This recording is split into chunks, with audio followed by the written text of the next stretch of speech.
galera, questãozinha sobre polinização anemófila na prova do Enem 2018. Você sabe o que é polinização anemófila? Sabe o que é que uma planta precisa ter de característica, ou que tem de característica relacionada a esse tipo de polinização? Vem responder essa questão comigo agora. E aí, fofinhos, beleza? Eu sou o professor Jean Brito e esse é o canal Biologia na Veia, um canal de apoio aos seus estudos, e aqui a gente vai respondendo questões e revisando o conteúdo, tá? Nós estamos respondendo agora nossa lista com a prova do Enem de 2018. Essa questão que a gente vai fazer agora é uma questão de botânica, questão de número 12 da nossa lista, disponível aí para você baixar essa lista no nosso canal. Vai lá no tópico sobre que você consegue baixar essa lista. Vamos ver o que é que ela trouxe pra gente. A polinização, que viabiliza o transporte do grão de pólen de uma planta até o estigma de outra, pode ser realizada biótica ou abioticamente. Nos processos abióticos, as plantas dependem de fatores como o vento e a água. A estratégia evolutiva, que resulta em polinização mais eficiente quando a planta depende do vento, é o ou a. Pessoal, uma questãozinha interessante sobre polinização. A princípio, tá, gente? Toda vez que cai questão sobre botânica na prova do Enem, essas questões sobre botânica, embora muitas vezes elas sejam questões fáceis, muito aluno tem dificuldade com esse conteúdo. Então essa questão, na minha opinião, muita gente teria dificuldade de responder ela, uma vez que é uma questão envolvendo conteúdo de botânica, que muita gente tem dificuldade, justamente porque não é tão bem visto assim nas escolas de uma forma em geral. Tá? Esse conteúdo é muito longo e o professor tem muito pouco tempo para trabalhar esse conteúdo. Logo, ele termina deixando uma certa deficiência na maioria dos casos, tá certo? Então, questão de botânica, nívelzinho, na minha opinião, um nível difícil, porque envolve um conteúdo que muita gente tem dificuldade, tá certo? Primeiro passo, polinização. A questão fala sobre polinização. Polinização, gente, é um processo de transporte do grão de pólen. Se a questão falar sobre grão de pólen, você, aluno, tem que saber, grão de pólen só existe em vegetais superiores. Ô, Jean, quem são os vegetais superiores? As gimnospermas e as angiospermas, tá? Somente essas plantas têm grão de pólen, tá? Quando o grão de pólen surgiu nos vegetais, ele trouxe um aumento da eficiência reprodutiva das plantas. Então, planta que tem grão de pólen tem uma eficiência maior de reprodução. Então, isso termina favorecendo ou facilitando a ocorrência de uma reprodução sexuada nas plantas. A questão fala especificamente sobre polinização pelo vento. Gente, eu queria que vocês lembrassem que a polinização pelo vento é chamada de polinização anemófila. Vai aparecer aqui o nome, ó. Polinização anemófila. É a polinização pelo vento, tá? Gimnospermas têm sempre esse tipo de polinização. Muitas angiospermas têm esse tipo de polinização também, mas não é a maioria de angiosperma não, tá, gente? A maioria das angiospermas tem polinização sendo feita por animais. Por que, Jean? Você podia perguntar isso para mim. A maioria das angiospermas tem aquela flor que a gente costuma classificar como uma flor atraente. Uma flor atraente, aquela que é bonita, cheirosa, gostosa, que chama a atenção de um agente polinizador vivo. Isso só existe em angiospermas. Então, para uma planta ter polinização por animais, ela precisa ter esse tipo de flor.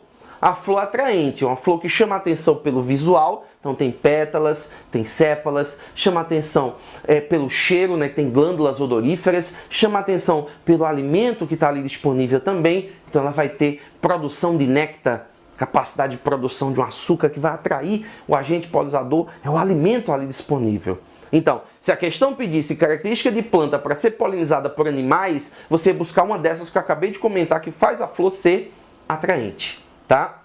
Planta que é polinizada pelo vento tem flor não atraente, ou inflorescência não atraente, que é o caso da gimnosperma, né, que é o estróbilo.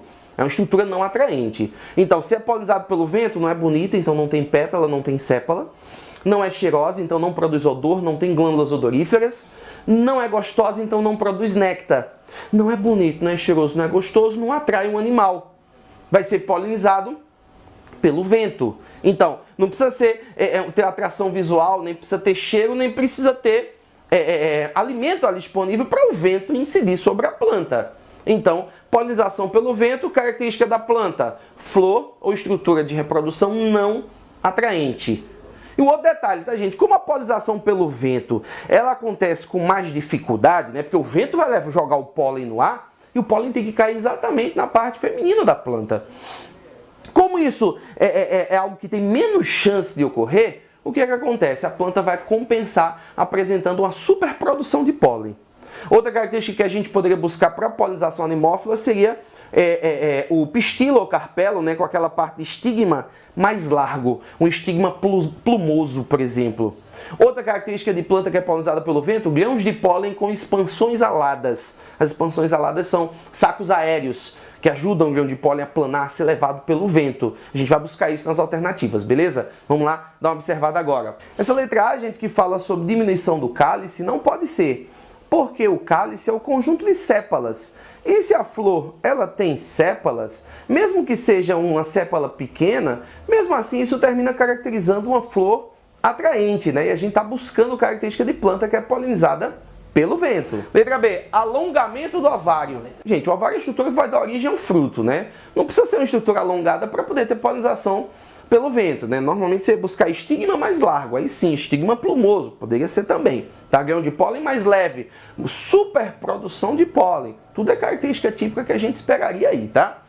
Disponibilização de néctar, produção de néctar, gente, é característico para a planta que tem flor atraente, né? O néctar é um alimento adocicado que vai chamar a atenção de um agente polinizador vivo, tá? Intensificação da cor das pétalas, então isso aí seria uma flor bonita, que também seria uma característica para a atratividade de agente polinizador vivo. Então isso é característica para a planta que é polinizada por animais. E o aumento do número de estames. Pessoal, esse aumento do número de estames está diretamente relacionado à superprodução de pólen. A resposta certa é essa daí, tá? Aumento do número de estames para favorecer maior produção de grão de pólen, para poder compensar a menor chance dessa polinização dar certo, né? Então, superprodução de pólen é uma característica que está diretamente relacionada a isso que está sendo dito na letra E, tá bom? Então, a resposta a essa questão, pessoal, letra E, pode marcar aí. Só mais um detalhe para você, aluno, anotar. As polinizações feitas por animais, as mais conhecidas que tem, são a polinização entomófila, que é a polinização por insetos. A polinização ornitófila, que é a polinização por aves. E a polinização quiropterófila, que é a polinização feita por morcegos. Esses três tipos de polinização são as polinizações mais conhecidas aí, que são realizadas por animais. Planta que tem polinização por animais é planta que tem flor atraente, bonita, cheirosa e gostosa, beleza? Se você gostou da resolução dessa questão, se inscreve no nosso canal, compartilhe os nossos vídeos. Vamos juntos estudando, eu e você, até a sua aprovação.